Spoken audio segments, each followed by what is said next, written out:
Welcome back to my channel learning continuous.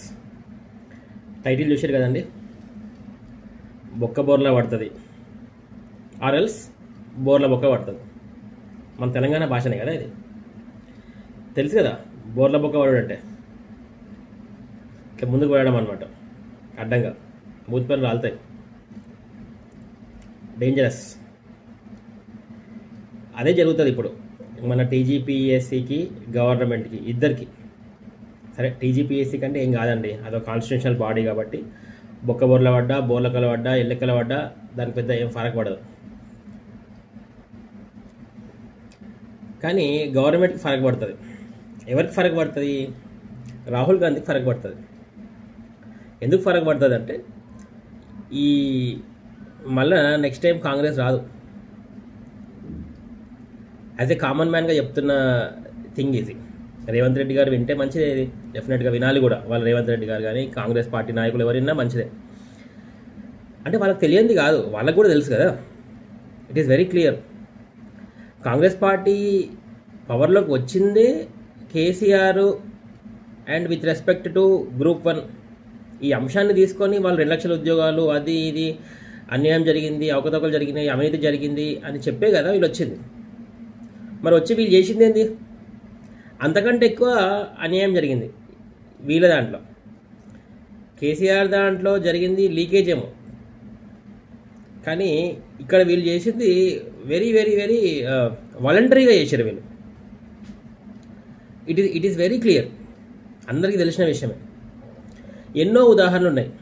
నిన్న ఎగ్జాంపులే కదా. నిన్న ఎగ్జాంపుల్ మెయిన్స్కి స్పెల్లింగ్ MIAINS అగేన్స్ట్ స్పెల్లింగ్ తప్పు. ఇవి మీరు అనుకోవచ్చు ఏముందబ్బా ప్రింటింగ్ మిస్టేకే, చిన్న తప్పులే అనుకోవచ్చు కదా. కానీ అది చిన్న తప్పులు కాదు, దే ఆర్ బ్లండర్స్. మిస్టేక్స్ కావండి, అవి బ్లండర్స్ అవుతాయి. మిస్టేక్స్ అంటే చిన్నవి, బ్లండర్స్ అంటే చాలా పెద్దవి.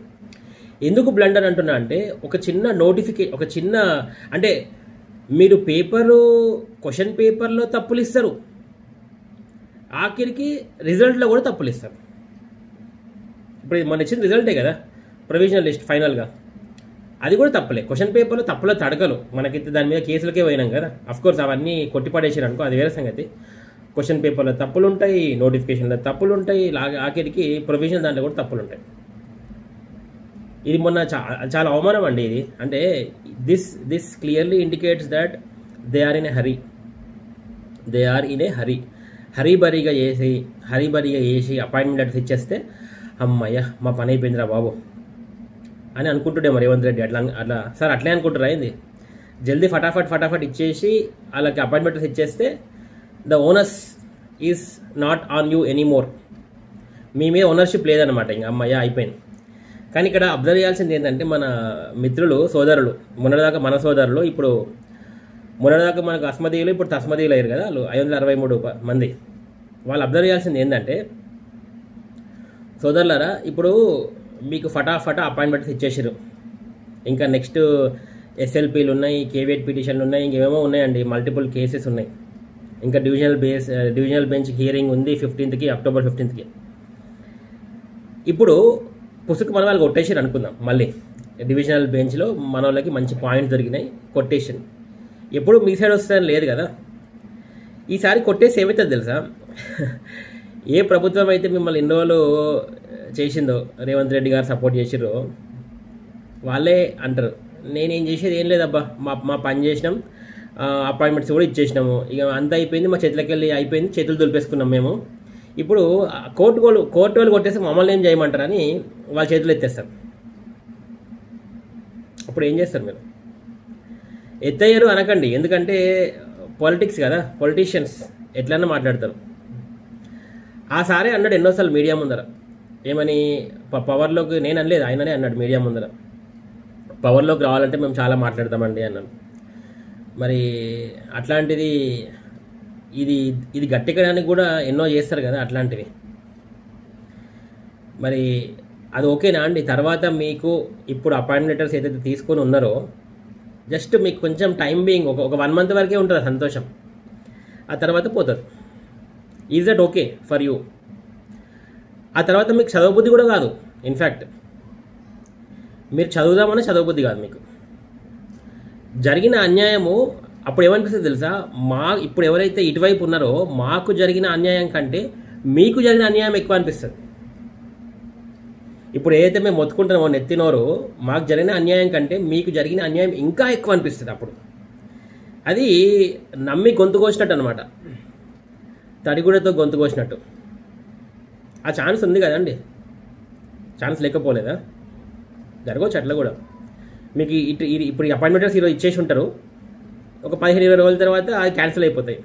అప్పుడు వాళ్ళు అదే అంటారు, గవర్నమెంట్ అయినా పొలిటీషియన్స్ అయినా, మీరు ఏదైతే ఎవరితోనైతే పైరవీలు చేయించుకుర్రో, ఎవరితోనైతే మతలబులు చేయించుకుర్రో, వాళ్ళు కూడా ఏమన్నారు, మమ్మల్ని ఏం చేయమంటావు భయ్, మేము చేసేదంతా చేసినాము, ఇప్పుడే నీకు అపాయింట్మెంట్స్ ఇప్పించినాం కదా, మరి మమ్మల్ని ఏం చేయమంటావు, కోర్టు కొట్టేసింది, మా చేతిలో లేదు, చట్టం తన పని తను చేసుకోపోతుంది, ఇట్లాంటి డైలాగులు ఉంటాయి వాళ్ళ దగ్గర.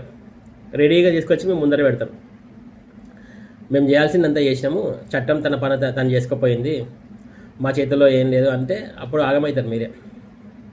సరే, అది ఒక కేసు నెంబర్ 1 మీ సైడ్. మరి గవర్నమెంట్కి ఏమవుతుంది? ఆల్రెడీ ఇప్పటికే పబ్లిక్ గ్రౌండ్ లెవెల్లో అందరు అంటారండి, రేవంత్ రెడ్డి గారు మీరు వినండి సార్, ఒకసారి మీకు దండం పెడతా.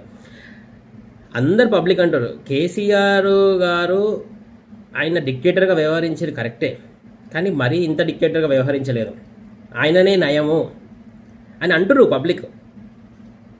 నేనేమి సెఫాలజిస్ట్ని కాదు, నేనేమి రాజకీయ వ్యూహకర్తను కాదు, నేనేమి గ్రేట్ స్పోక్స్ పర్సన్ కానీ, అదే కామన్ మ్యాన్గా చెప్తున్నా. కామన్ మ్యాన్గా నా యొక్క లిమిటెడ్ నాలెడ్జ్తో చెప్తున్నా, రోజు వినబడేదే ఇది చెప్తున్నా. Not only from the common పీపులే కాదు, ఈవెన్ ఐటీ కంపెనీ హెడ్స్ కూడా నేను మాట్లాడతాను, నేను సాఫ్ట్వేర్లో ఉన్నా కాబట్టి ఈవెన్ ఐటీ కంపెనీ హెడ్స్తో మాట్లాడినప్పుడు కూడా వాళ్ళు అదే అంటారు, కాంగ్రెస్ గవర్నమెంట్లో ఏమీ పెద్ద ఇన్ఫ్రాస్ట్రక్చర్ ఇన్వెస్ట్మెంట్స్ ఏం జరగలేదు, బీఆర్ఎస్ టైంలో జరిగినాయి అని వాళ్ళు అంటున్నారు. అంటే క్యాపిటలిస్టులు కూడా అదే మాట్లాడుతున్నారు, కామన్ మ్యాన్ కూడా అదే మాట్లాడుతున్నారు. లోయర్ లెవెల్ గ్రౌండ్లో అయితే ఇక పబ్లిక్ అమ్మనాపతులు తిడుతున్నారు కదా. అఫ్కోర్స్ మాలాంటి వాళ్ళు తిట్టలేం, కానీ లోయర్ లెవెల్లో కూరగాయలు అమ్ముకునే ఆడాలు తిడుతున్నారు. మనం ఆ లాంగ్వేజ్ మనం మాట్లాడలేం కదా. అంటే మీకు తెలియదు ఏముందబ్బా, మీ ఇంటెలిజెన్స్ ఐబీ వాళ్ళు మీకు ఎవరి పొద్దున్న లేస్తే వాళ్ళు మీకు బ్రీఫింగ్ ఇస్తారు, అంతా తెలుసు కదా. మీకు తెలియదు ఏముంది, నాలాంటి వాడు చెప్తే తప్ప మీకు తెలియదా? తెలుసు కదా.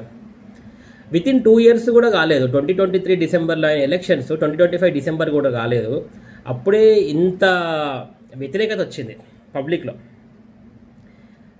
ఇంత వ్యతిరేకత భావన వచ్చింది సార్. ఇంకా 3 ఏళ్ళు కంటిన్యూ చేయాలి. అండ్ సెకండ్ థింగ్, కాంగ్రెస్ గవర్నమెంట్లో తెలిసిందే, ఎప్పుడు చూసినా ఇంటర్నల్ కాన్ఫ్లిక్ట్స్ చాలా ఉంటాయి, ఇంటర్నల్ కాన్ఫ్లిక్ట్స్, ఇంటర్నల్ రైవలరీస్ ఉంటాయి. మీరు అవి ఇంటర్నల్గా అన్నీ గొడవపడి కష్టపడి మీరు ఈ స్టేట్కి వచ్చిర్రు తట్టుకొని, మళ్ళీ వచ్చి ఏదైతే స్టూడెంట్స్ యొక్క హెల్ప్తో వచ్చిర్రో అదే స్టూడెంట్స్కి అన్యాయం చేస్తున్నారు. మరి ఇవన్నీ కూడా తగలవా అండి? మళ్ళీ తగులుతాయి కదా. కాదు అసలు ఎందుకు సార్ ఇవన్నీ? ఇప్పుడు మీరు పొలిటీషియన్స్ మీరు ఉన్నారు, మీరే కూర్చోండి కుర్చీలో, నాలాంటి ఎవడు రాడు కదా. కానీ కుర్చీలో కూర్చున్న రోజులన్నా ప్రజలకు మంచి చేస్తే మంచిది కదా సార్. మంచి చేస్తున్నాం అనడము, నోటిఫికేషన్స్ ఇవ్వకపోయినా ఇచ్చినాం అనడము, ఇన్ని ఉద్యోగాలు ఫిల్ చేసినాం అనడము, అన్ని ఉద్యోగాలు ఫిల్ చేసినాం అనడం. మరి అన్ని ఉద్యోగాలు ఫిల్ చేస్తే ఇంతమంది పబ్లిక్ ఎందుకు లొల్లి చేస్తారు? ఇంతమంది పబ్లిక్ లొల్లి చేయాల్సిన అవసరమే లేదు. మీరు అన్ని ఉద్యోగాలు ఫిల్ చేస్తే what is the need for the people to come on the roads? There is no need. But ఎందుకు వస్తున్నారు అంటే అన్న వాస్తవం ఉంది కదా. ఉత్తపుణ్యానికి బ్యూరోక్రాట్స్ లైక్ బుర్రా వెంకటేశం గారు లాంటి మంచి వ్యక్తి ఎన్నో ఇయర్స్గా చేసి లాస్ట్ మినిట్ కెరియర్కి ఎండింగ్లో వచ్చినప్పుడు వాళ్ళకు కూడా ఇంత బురద పోసి పంపిస్తారు. మంచి వాళ్ళందరికీ కూడా అద్భుతమైన బ్యూరోక్రాట్స్, చాలా మంచి పనులు చేసిన బ్యూరోక్రాట్స్కి కూడా పంపిస్తున్నారు. ఇది కొంచెం పోస్తున్నారు.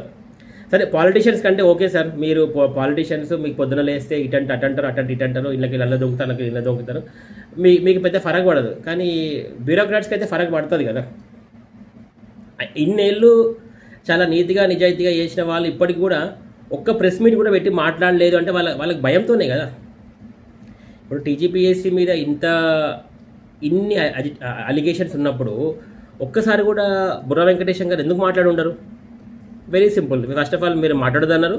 సెకండ్ థింగ్, మాట్లాడితే ఈ మీడియా వాళ్ళు ఉల్టా పల్టా మాట్లాడతారు. సో వాళ్ళకి వాళ్ళు ఏం చేయాలి, అది ఉంటుంది కదండి ఆ సినిమా, పవన్ కళ్యాణ్ కెమెరామెన్ గంగతో రాంబాబులో ప్రకాష్ రాజ్ లోపలికి పోతుంటే ఈయన అడుగుతాడు కదా పిలిచి పవన్ కళ్యాణ్ ఒకసారి మాట్లాడొచ్చు కదా అంటాడు. అన్నతో పెట్టుకోకన్నా మీడియాతో పెట్టుకోకన్నా అంటాడు కదా. అప్పుడు మాట్లాడితే ఎట్లయితే మునిగిపోతాడు పవన్ కళ్యాణ్, ఇది కూడా అట్లనే జరుగుతుంది. అంటే వీళ్ళు మాట్లాడితే వీళ్ళు కూడా అల్టిమేట్గా ఎక్కడొక్కడ ఇరుకుతారనే కదా వీళ్ళ భయం. అదే జరుగుతుంది. అందుకోసం ఇంతవరకు సార్ ఒక్క ప్రెస్ మీట్ కూడా పెట్టలేదు. స్టార్టింగ్లో ఎప్పుడో మాట్లాడారు. ఇన్ని అలిగేషన్స్ అయినా కానీ ఒక్క మాట కూడా మాట్లాడలేదు. సో నాలాంటి వాళ్ళు ఉన్నారు ఫ్యాన్స్ ఆ సార్కి. కానీ ఏం లాభం సార్, ఇప్పుడు మొత్తం ఉన్న జరిగిన దాంట్లో వీళ్ళు ఇట్లా మాట్లాడకపోతే మనకు అనిపిస్తుంది అందరూ చేయి పాత్ర ఉందని. సరే ఇది పక్కన పెడదాం. ఇంకొకటి నన్ను అడుగుతారు జనాలందరూ, అన్న ఇది ఎట్లా బయటకు వస్తుంది అన్న, ఇప్పుడు ఇంత అన్యాయం జరిగింది కదా ఎట్లా బయటకు వస్తుంది అన్న అంటే నేను దానికి ఆన్సర్ చెప్తాను. ఒకటే ఆన్సర్, 2022 పేపర్ లీకేజ్ జరిగింది. ఎట్లా జరిగింది అందరికీ తెలుసు ఆ విషయం. ఎవరో రాత్రి 12 గంటలకి మందు తాగి ఫోన్ చేసిరంట 100కి పేపర్ లీకేజ్ అయిందని. వాళ్ళకి ఎవరైనా చెప్పినామా అండి? వాళ్ళే చేసిరు కదా ఫోను. అంటే ప్రకృతే చేసింది ఫోన్. ఇంకొక ఎగ్జాంపుల్ చెప్తా. ఇప్పుడు మొన్న లిక్కర్ కేసు అయింది. లిక్కర్ కేసు చాలా హై లెవెల్లో జరిగింది. చాలా హై లెవెల్, మన లెవెల్లో ఉండదు, అది చాలా హై లెవెల్లో జరిగింది. అసలు యాక్చువల్గా అది బయటకు రావద్దు. అందులో దోషులు నిర్దోషులు ఇప్పటికీ తెలియలేదు. అది పక్కన పెడదాం, ఎవరు దోషి ఎవరు నిర్దోషి పక్కన పెడదాం. కానీ బయటకు వచ్చిందా లేదా? లిక్కర్ కేసు బయటకు వచ్చిందా లేదా? కాళేశ్వరం మీద జరిగిన అవకతవకలు చాలా హై లెవెల్లో, మన లెవెల్ అయితే ఉండదు కదా. It is very high level. Government, politicians, engineering వాళ్ళు హై లెవెల్, ఆర్అండ్బి ఆ లెవెల్లో ఉన్న లెవెల్లో అందులో బయటకు వచ్చింది కదండి. ఎట్లా వచ్చిందండి? వెరీ లిమిటెడ్ సర్కిట్స్లో ఉన్నది బయటకు వచ్చినప్పుడు, ఇప్పుడు జరిగిన టీజీపీఎస్సీలో జరిగిన అవకతవకల్లో లిమిటెడ్ పీపుల్ కాదు, ఫ్రమ్ ద కామన్ మ్యాన్ నుంచి సీఎం వరకు చాలామంది ఇన్వాల్వ్ అయినారు. ఇంకా ఎవరు అలిగేషన్సే, ఎవరు దోషి నిర్దోషి అంటలే, కానీ అందరూ ఇన్వాల్వ్ అయి ఉండొచ్చు అనే కదా మనం వాదిస్తుంది. మరి ఇంతమందితో చేసిన దాంట్లో బయటికి రాదంటారా? ఖచ్చితంగా వస్తుందండి. ఎందుకంటే ఇలాంటివి చేసినప్పుడు తక్కువ నెంబర్స్లో చేయాలి ఎప్పుడైనా కానీ. హ్యూజ్ నెంబర్స్లో జరిగి ఉంటుంది కాబట్టి ఎవరికొకరికి అన్యాయం జరుగుతుంది. దాంట్లో వాళ్ళే బయటకు వస్తారు. మనం జస్ట్ టైం కోసం వెయిట్ చేయాల్సిందే తప్ప ఆటోమేటికల్గా దే విల్ కమ్ అవుట్. ఒక స్టోరీ ఉంటుంది కదా, ముగ్గురు దొంగలు కలిసి దొంగతనం చేసి డబ్బు బంగారం దోసుకొని అడవిలోకి పోతారు. రాత్రి అవుతుంది, పంచుకోవాలి. కానీ ఆకలేస్తుంటే అరే మన ముగ్గుట్లో ఎవరో ఒకరు వెళ్ళి అన్నం తీసుకురాపోడంటే మరి ఇంకిద్దరు ఇక్కడ ఉంటారు చెట్టు కింద. అయితే వాడు ఒక్కడు వెళ్తాడు, అన్నం తీసుకొని వస్తాడు. వాడు అనుకుంటాడు వాడు తింటాడు, అన్నం తినేసి వచ్చి అన్నంలో విషం కలుపుకొని వచ్చి వీళ్ళకి ఇస్తాడు. వాడు ఏమనుకుంటాడు, అన్నం వీళ్ళిద్దరికి ఇస్తే తిని చచ్చిపోతాడని వాడు అనుకుంటాడు. ఈ లోపల వీళ్ళు ఏమనుకుంటారంటే వాడు బంగారంకి వాడు అన్నం కోసం పోయిండు కదా, వాడు వచ్చిన తర్వాత నువ్వు చెట్టు మీద నువ్వు ఎక్కువ, వాడి మీద బండరా ఎత్తాయి, వాడిని చంపేద్దాం, మన ఇద్దరం పంచుకుందాం. వాడు వస్తాడు, వీళ్ళకి అన్నం ఇస్తాడు, అన్నం వీళ్ళు తింటారు. తినే కంటే ముందర వాడిని చంపేస్తారు బండరాయితో. వాడు దస్తాడు, వీళ్ళు దస్తారు. ఈ స్టోరీ ఎందుకు చెప్పినా అంటే ఇది అందరికీ తెలిసిన స్టోరీ. అంటే ఇందులో ఎవరి మీద నమ్మకం ఉండదండి. ఫ్రాడ్ జరిగినప్పుడు ఎవరి మీద నమ్మకం ఉండదు. వాళ్ళ మన దోస్తులా, మిత్రులా, అందరూ they have their own selfish motives కదా. సో ఖచ్చితంగా ఇట్ విల్ కమ్ అవుట్. మనం ఓన్లీ టైం కోసం వీ హ్యావ్ టు వెయిట్ కొన్ని రోజులు వెయిట్ చేయాలి, తప్పదు. మొన్న కూడా చెప్పిన కదా ఎగ్జాంపుల్. అందరూ ఇప్పుడు నాకు ఫోన్ చేసి ఈ డే అంతా అదే ఫోను. ఎట్లుంది తెలుసా స్టేట్లో పరిస్థితి? నరసింహ సినిమాలో రమ్యకృష్ణ ఆ క్యాసెట్ని పెట్టుకొని ఉంటుంది చూసినావా, సీడీ మొత్తం రివైండ్ సౌందర్య రజనీకాంత్ యొక్క పెళ్ళిని. మన పరిస్థితి అట్లే ఉంది. అందరూ ఉక్రేషన్తో ఊగిపోతున్నాం. ఎవరైతే గట్టి చదివిన వాళ్ళందరికీ కూడా కోపం వస్తుంది. నీ అమ్మ ఇంత చదివితే ఈ 563 పీపుల్ ఎడికలు వచ్చిర్రా, వీళ్ళు కొట్టేసిరని అదే చూస్తున్నారు. ఆ కోపం ఉక్రోషం ఉంది. పాపం మొన్న ఒక అమ్మాయి ఇంట్లో నుంచి పారిపోయిందంట, మానసిక వేదనకి గురై. కొంతమంది అయితే సెల్ఫ్ స్విచ్ ఆఫ్ చేసుకొని పెట్టుకున్నారు, కొంతమంది అయితే ఎవరితో మాట్లాడతలేరు. ఇట్లా రకరకాల people they are getting being suffered in different ways. అట్లా ఈరోజు నేను వాళ్ళందరికీ ఒకటే చెప్తాను, మిత్రులారా, మీరేమీ డోంట్ గెట్ డిజార్టెండ్. అంటే బాధపడకండి, బాధపడాల్సిన విషయమే, కానీ బాధపడకుండా ఉండడానికి ట్రై చేయండి. ఎందుకంటే వీళ్ళందరూ ఇందులో ఇన్వాల్వ్ అయిన వాళ్ళు అందరూ బయటకు వస్తారండి.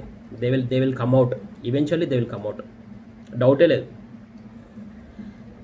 మన మైథాలజీ కూడా అదే చెప్తుంది కదా. ఇప్పుడు నవరాత్రి ఉత్సవాల్లో ఏంటిదండి, వాట్ ఆర్ దిస్ నవరాత్రి ఉత్సవాలు, దసరా, చెడు మీద మంచి విజయం అనే కదా మనం చెప్పుకుంటాం.